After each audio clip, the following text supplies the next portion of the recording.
Mike Bohn joined now by Dan Hardy, PFL analyst, as we get ready for the 2023 season, the Challengers Series, all this different stuff. It's pretty exciting times with PFL right now. Hey, Dan? Yeah, very exciting. I'm struggling to keep up myself with the new announcements they're making, but yeah, it's going to be a busy year for sure. So, what's your involvement going to look like coming up with this season? I know you've done some stuff here and there with them, but has like the role changed at all? Is it more extensive going into this year? How would you describe it? It's constantly shifting and changing. To be honest, I'm not exactly sure where they're plugging me in. Of course, I did some some telestration stuff, some analysis stuff at the two UK shows that they had last year. I think the plan this year is for me to do some judging for the Challenger Series, some remote judging, and then potentially something cage side for the European events. I don't know exactly what. I'm ready to be plugged in as and when and where they need me. I'll also have my mouth guard and my gloves just in case, you know me. Yeah, But right. yeah, kind of whatever they need from me, really. I'm just glad to be on board. It's exciting. Yeah, so I want to ask you about that, like the judging. If you do that, how do you what mindset do you go in there with? Because like it seems like everyone can, to a degree, have their own criteria. You have like Ray Lewis, a former football player, Wiz Khalifa, an artist, yourself, who I know is has like the core beliefs of martial arts. So like when you're looking and assessing this talent, are you going to be slanting only on what you see in the cage? Is there going to be any personality involvement that could be like a selling point for this particular athlete? How are you going to approach it? The most important thing for me is how they deal with the pressure of the situation they're going to be in, and whether I feel they're going to deal with a greater amount of pressure if they progress onto the PFL roster. That's really the biggest question. Intention to finish is going to be a big part for me, because for me, I think every fight should be, you should always look to finish. The intention should always be to find a conclusion in the fight. So that'll be a priority, but also composure in moments where the fight maybe necessarily isn't going your way, or you take a big shot, you get taken down, or your first game plan doesn't quite work out and you need to adapt. I'll be looking out for those things mainly, because I want to be excited about the fight on the night, but I also want to be excited about their prospects, moving onto the roster and moving towards that $1 million. Yeah, and it's possible. I mean, we saw it last year with Delano Taylor, right? Like this can be done coming off this element of PFL's structure. Do you feel like this was a good move for them to kind of add this extra layer beyond just like, hey, this is our season and this is what we offer for this particular year? I think so, of course. I mean, it's going to get to the stage where so many fighters are going to want to be a part of the PFL that there's going to have to be some kind of vetting process. And having the Challenger Series, it gives people kind of an intermediary where we can have a look at them and give them an opportunity, which is maybe not the opportunities they could move on to, but it's certainly a life-changing one. And they'll be up against someone that's in a very similar situation. And I think, that also it gives them a respect for the process, because you have to beat this individual that wants the same thing that you want. And intention to finish and composure in those moments, again, they come through, because you're not fighting someone that's going to lay down easy. You're fighting for someone that wants the food on your table. So I think the Challenger Series is a good opportunity to really see kind of what people are made of, but also a good opportunity for the fighters to come and show us what they're made of before they do move on to the regular season. Yeah, and the Challenger Series is kind of building the company from the bottom side up, but they're also seemingly trying to, build it from the top side down with this like pay-per-view division. Do you think this is a good move and like a proper next step for the company, or do you think the fact that they're kind of doing something beyond the season is straying away maybe a little too much from the identity of what PFL is supposed to be? I think it opens up the options for the fighters when they do get to the top. Like what you don't want is someone like a Kayla Harrison to get to the top, to get to the championship, and then feel like there's nowhere else to go. You look at Brendan Loughnane, and he's just won the championship. If he goes on and wins it again, he's going to want a new challenge. He's going to want something greater. And I think the idea of having a pay-per-view division, it keeps the options open for people to not only take on a challenge that's outside of the regular PFL format, but also make some money. And $1 million is a nice amount of money to win, but there's always more to be won, and fighters always want the bigger prize, and you kind of get addicted to chasing that big carrot. So I think it's a good move. You've got to look after the grassroots. You've got to look after the beginners in the sport, the 2-3 fight pros. But you've also got to remember that when they get to the top, they've won the championship a couple of times. They're already a millionaire. What's the next big challenge? And I think they've laid the groundwork with the pay-per-view division to keep that option open. Yeah, and obviously they're taking a bit of a different angle on it too, right? Like promising potentially 50% of like the revenue. Is this like a game-changing type of approach, or do you think this is something that it's going to kind of have to be a wait and see to see how much it could potentially impact the overall scale of fighter pay? I think it's going to be I think it's going to be a slow burner. I do think it's going to take a few years to build it, absolutely. But I think the fact that you can get onto the Challenger Series and be within 12 months of $1 million opportunity, I think that's already changed the sport of mixed martial arts. And we're seeing fighters in other organizations comment on the winners of the championships and the money they're making. It shows you that it's sending shockwaves through the sport. And what we need is that moment where a fighter steps off the local regional scene and they're thinking, okay, which direction do I want to take my career? Where are the best prospects, the best opportunities? There are a lot of fighters out there that are excellent fighters that can't talk their way into a main event within 2 fights of a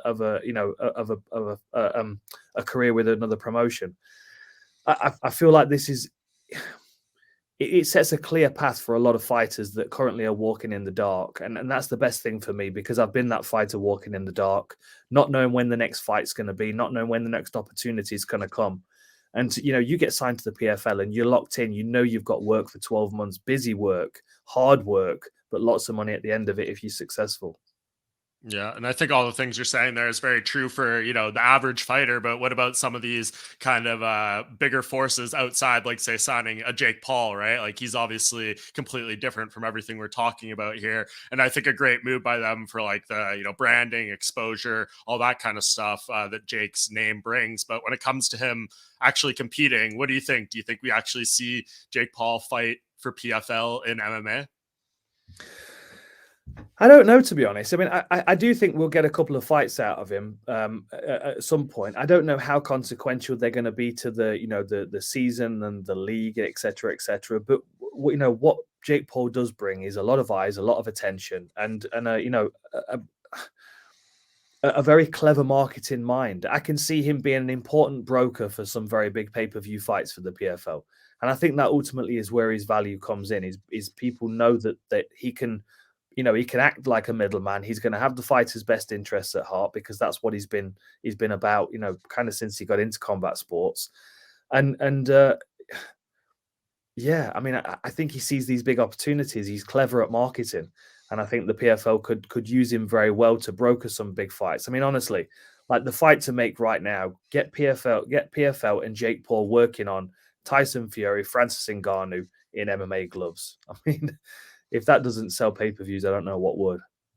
Yeah, so I'll get to that in a sec. I wanted to ask you about that, but just to stick with Jake, if Peter Murray or one of the higher ups at PFL came to you and they're like, "Hey, like, how do you think we should handle Jake if we're booking him for an MMA fight? Do you put him against like another big name, whoever you can find, so it's like the biggest marquee fight, people recognize it, but maybe he's way out of his depth on paper in terms of skill level? Or do you try to find someone who's like 0-0, 1-0 on his similar level in terms of MMA experience, even though they might have no name attached and it's just Paul versus X random person, but he has a greater chance of winning? Which direction do you go?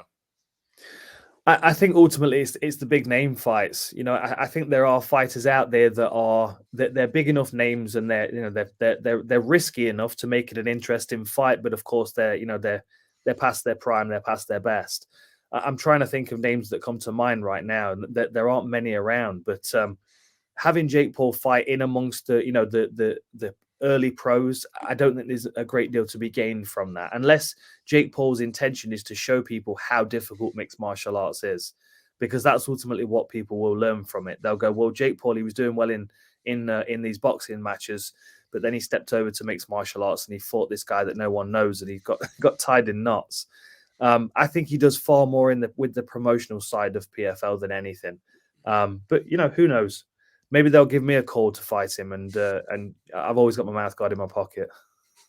There you go. Yeah, I tend to agree. I mean, I guess it just depends on his plan, right? Like if he's like, "Hey, I'm in this for at least 4 or 5 fights," then maybe you try to give him some experience against a lesser name. But if he's like, "Hey," like you're worried that he'll fight someone who's a big name and get smoked, and then he's just like, "Hey, I'm going to go back to boxing," then I guess you try to get your investment back on one fight, right?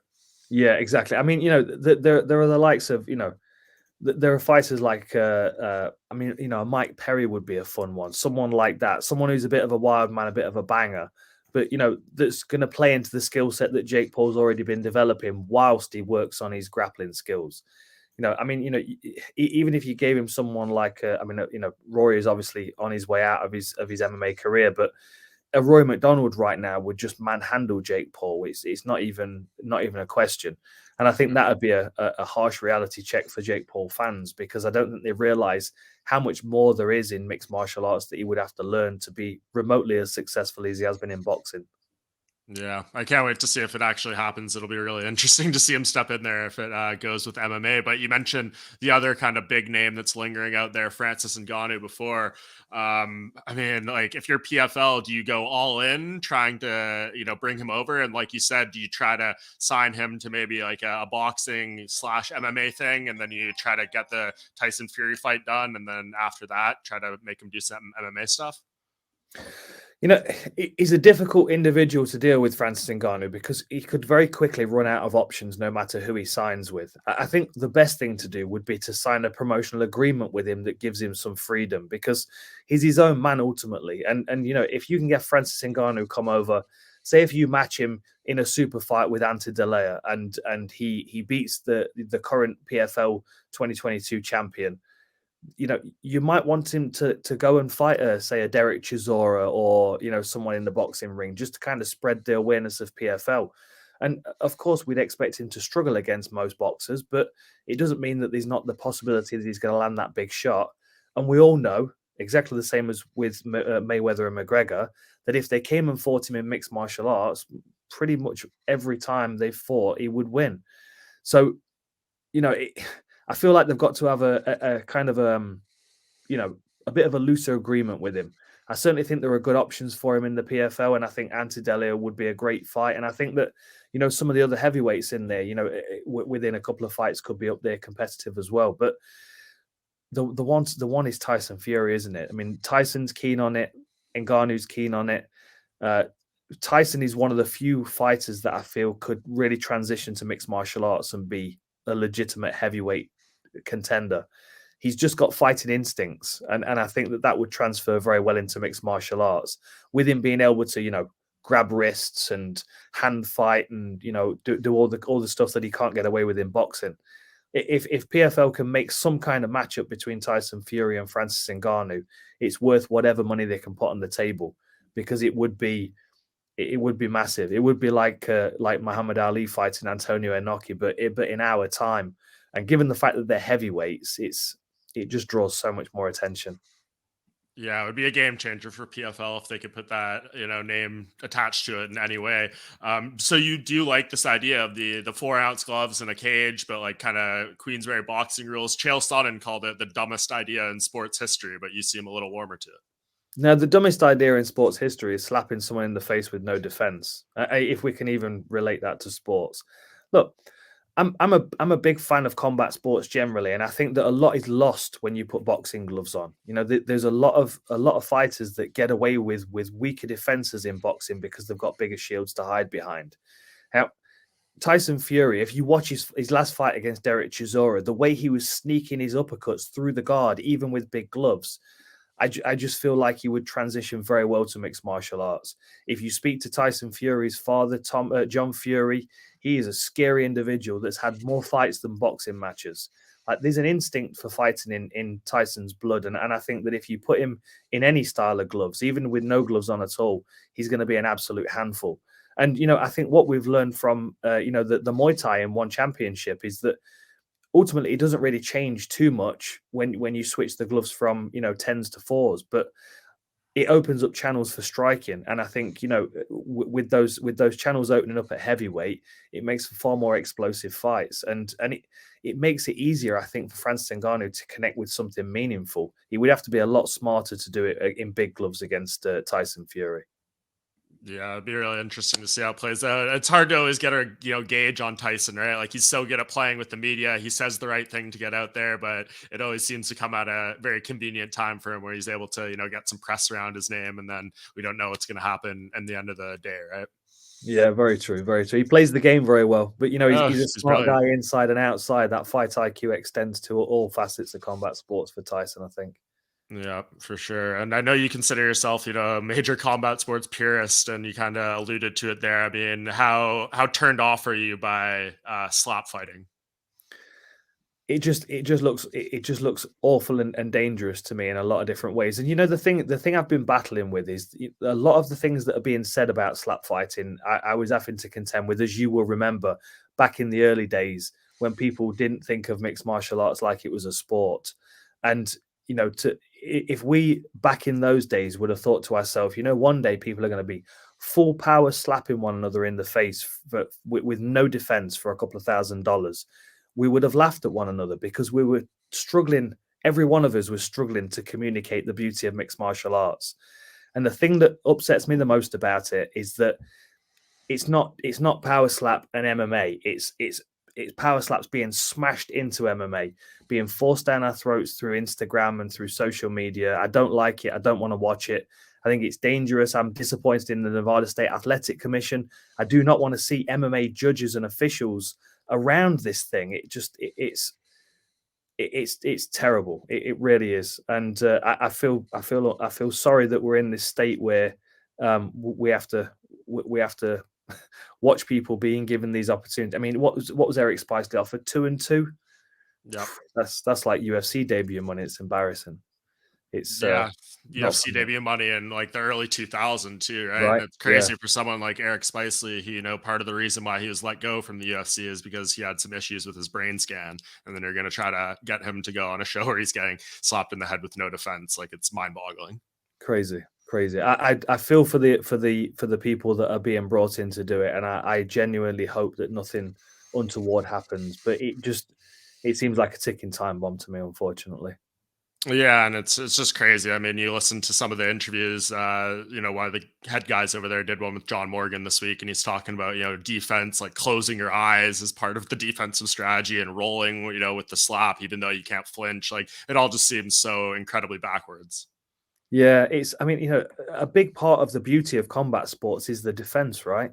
It Mhm. is weaving offense into defense. The Gracie's always talked about it from the beginning. Fight out of a good defense.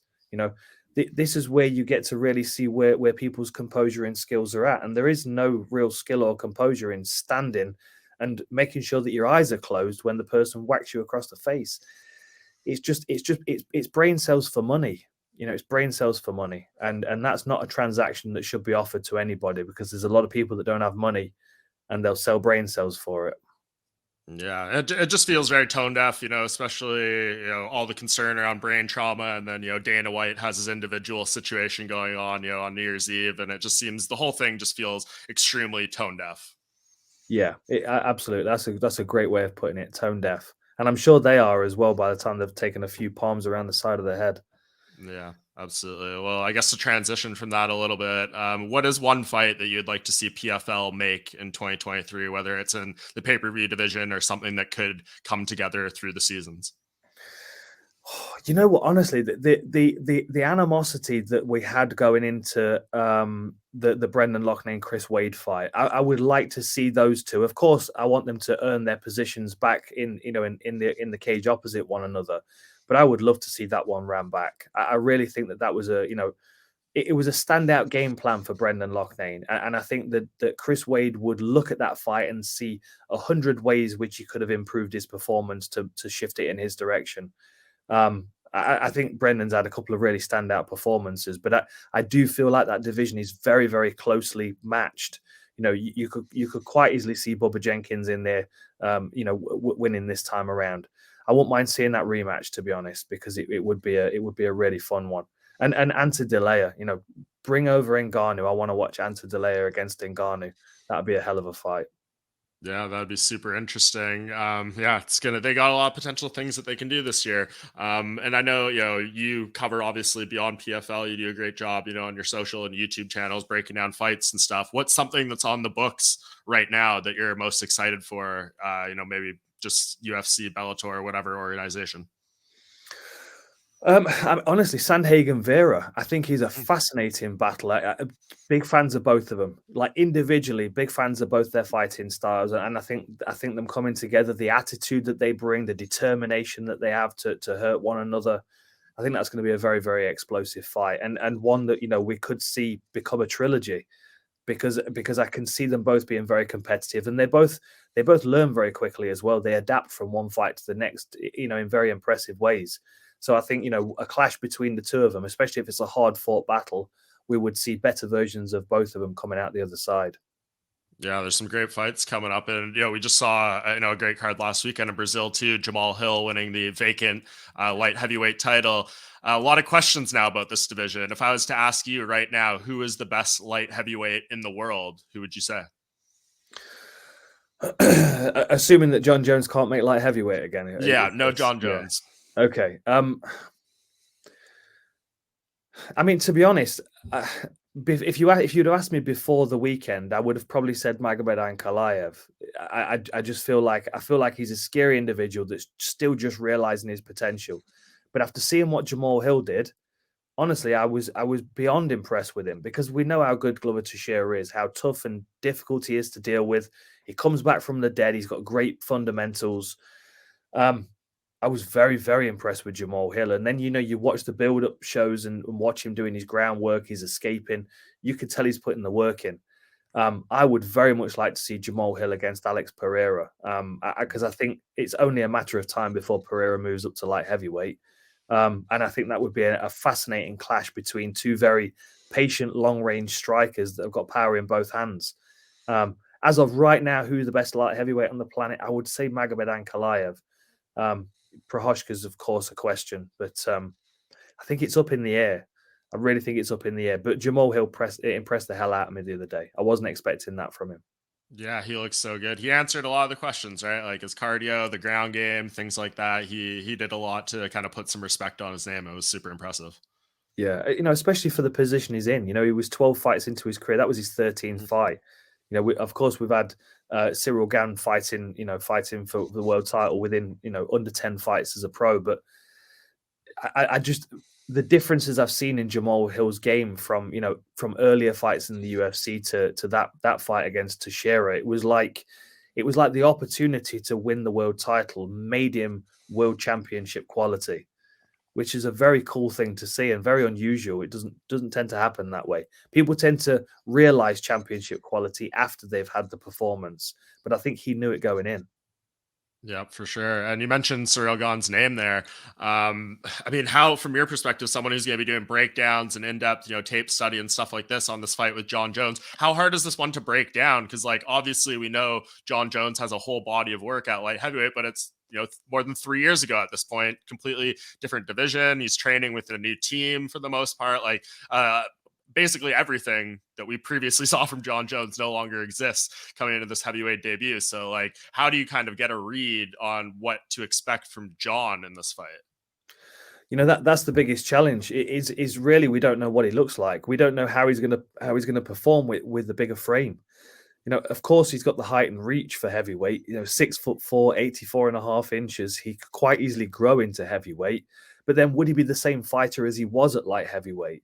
The times when he struggled as a light heavyweight was when he was taking on someone that had similar physical attributes. You remember the first Gustafsson fight? That was very problematic for him to begin with. Dominic Reyes was a pain for him at times, and I feel like Jon gives up a lot of his natural advantages that he had at light heavyweight when he moves to heavyweight. Like Ciryl Gane's, 6'4", 79-inch reach or something like that. I'm just off the top of my head now, but it's going to be comparable to Jon Jones in ways that, say, a Daniel Cormier wasn't back at light heavyweight. And the way that Ciryl Gane moves is like light heavyweights did when Jon Jones was a champion, the better ones. I think this is going to be a real challenge for him. And it's difficult to kind of picture Jon Jones in a heavyweight frame. Like, what does he move like? What techniques does he abandon? What things is he going to have anxiety associated with, because now he feels like he fills up with lactate and his muscles start to burn? It's a fascinating situation, to be in as an analyst, to just not know, because we know how good Ciryl Gane is, and the reason why he's so good is because he does a lot of things that Jon Jones did so well at light heavyweight. I almost think it would have been easier for Jones to take on Ngannou, because at least you know what you're getting. When he starts to move, you've got to get out of the way. But Ciryl Gane never stops moving, so you can't always stay out of the way. And we've seen Jon Jones kind of get, outpointed a little bit at times by people that have got a good work rate and a long reach. I don't think it's a foregone conclusion that he's going to be the best heavyweight on the planet, and I think Ciryl Gane might be able to really test him. But it's Jon Jones, isn't it? We all expect him to be the greatest of all time, and we're hopeful that he comes back looking like he did as a light heavyweight, because it's a privilege to watch him compete. But I do think the landscape's changed quite a bit. Yes, absolutely. And I think Ciryl Gane is a good representation of that. Yeah, the thing that I can't get out of my mind is the Jon Jones OSP fight that happened, where he was like trying to do this weightlifting bulk up thing, and like he just didn't look very good in that fight. I know it was like a short notice opponent change, but I just remember Greg Jackson telling him like in the corner afterwards, like this wasn't a good idea, more or less. And now he is completely bulking up, is going to be 250, 260 or whatever. So it's kind of hard to get that out of my mind as like a concerning element to this. Yeah, and I always think as well that a big part of it for Jon Jones is how he feels about the opponent. I don't think he looked at OSP like he was much of a threat, and I don't think he had the kind of excitement that he should have had in a fight to really get the best performance out of him. It was a very flat performance, and against someone like OSP, he's got such awkward movement patterns that anything you do moving forward is a risk. I feel like John's going to have the respect for Ciryl Gane, that he's got 25 minutes of conditioning, that he's going to hit hard if he lands because of the size and the speed that he moves at. And I think it's going to get Jon Jones the respect that he needs for the division to really give us a good performance. I just feel at times as a light heavyweight, he kind of, almost like we saw with Anderson, when he kind of feel like he was running the division and the person in front of him wasn't going to offer him anything. I felt like Jon Jones kind of got into that situation where he kind of checked out mentally a little bit. And I think moving up to heavyweight might check him back in because the dangers are greater. Yeah, when you look at Ciryl too, like a lot of people saying, pointing to the ground game and the Francis fight, if Francis could take him down, what could Jon Jones do? But like from the fighter's perspective, you can speak to it better than anyone. If you're going into a fight thinking this guy's never going to do this thing in there, like he probably thought about Francis trying to take him down, you don't pay much mind to it. And then it happens, you get caught off guard. And then you see that flaw in your game, and you have at this point like 13 months to build on it coming off that, and you go into a fight against a guy where he's probably going to try to at least test that, and it's not as big of a surprise. Like, how much of a difference does that make in your preparation? It makes a massive difference, and of course, because that's already been highlighted in Cyryl's game, full well that he's going to be preparing for it. Because especially if you're fighting Jon Jones, that would be the one thing that everyone would expect to be the ace card for Jon Jones. Well, yes, but he's got wrestling. But even if Ciryl can't stop the takedown, but he can get back up safely, keep his neck out of danger so he's not getting guillotined up against a fence like Machida. I think if he's able to keep getting back up to his feet, he uses his conditioning to it as an advantage. He uses his heavyweight frame as an advantage. And Jon Jones might be trying to hold someone down that's a far more physically challenging to keep control of. And one other thing to keep in mind as well, and I'm not sure whether you've been following Aries over in Paris, but a lot of the fighters coming out of MMA Factory right now are very, very strong wrestling base. Like you've got Abdurakhimov, who's got an incredible wrestling base that's now at full-time MMA Factory. There are a lot of Russian Dagestani wrestlers over there right now that are going to be ideal for pushing Ciryl through this training camp and giving him more than he can handle on the mat. I think we're going to see a different animal this time around with Ciryl Gane. And I also think he might want to sit down on his punches a bit more, knowing that, he's got weight and potentially power on his side this time. Yeah, absolutely. Those are great breakdowns. A couple last things before I get you out of here, Dan. I really appreciate the time. So just tell me kind of what's going on with you. You referenced it a few times. I always have my mouth guard, with me ready to go. The Diego fight didn't come to pass. Is there anything like legit in the works right now, or are you just hoping, something pops up on your radar sooner than later? No, there's nothing on the radar. I kind of, the Diego fight was disappointing because it was made and then cancelled and then remade and then cancelled, and then the third time we were like 2 weeks out from the fight and it was pulled again. So I'm kind of partly taking the hint. I've pulled back a little bit on my own training because Veronica's preparing for UFC London, and that is the main focus for us now. And I'm just excited to try and help build the PFL, across the world and in Europe. That's my main priority right now. I'll always be ready to fight. That's just me and my instincts. And if the opportunity presents, then yes, of course, I'll consider it. But at the moment, I've got plenty of other things to be going on with, and taking more of a coaching role as well. That's great. Yeah. And congrats on the wedding. Obviously, that was, I Thanks. think everyone was very excited to see that and happy for you. On Diego there, I mean, he's now fighting Austin Trout and bare knuckle. I had heard behind the scenes that it was very difficult to get this fight over the finish line in terms of sanctioning from the commission. Is this a bad idea for Diego and by BKFC, or do you think it's a fine booking? It would have been far safer for him to fight me in boxing for sure. And we actually were offered a bare knuckle fight as well, but we decided to go down the boxing route first. The difference is, Diego and I are MMA fighters, and we've both got an untidiness to our game that would make it fun, and we can both take a punch and don't mind throwing a few. The difference is Austin Trout is a I mean, he's a technician, at the height of technical technicians. And Diego's got, he's got a lot of damage, he's got a lot of scar tissue. The thing you've got to hope for is toughness and durability, potentially breaks his opponent's hands and Diego can overwhelm him. But it's a very, very risky fight. And I feel like the technical deficit is going to be evident, and the scar tissue is probably going to work against him. I wish him all the best. I do love Diego. He is a lovely individual and a very hard worker, but I think this might be a step too far as striking goes.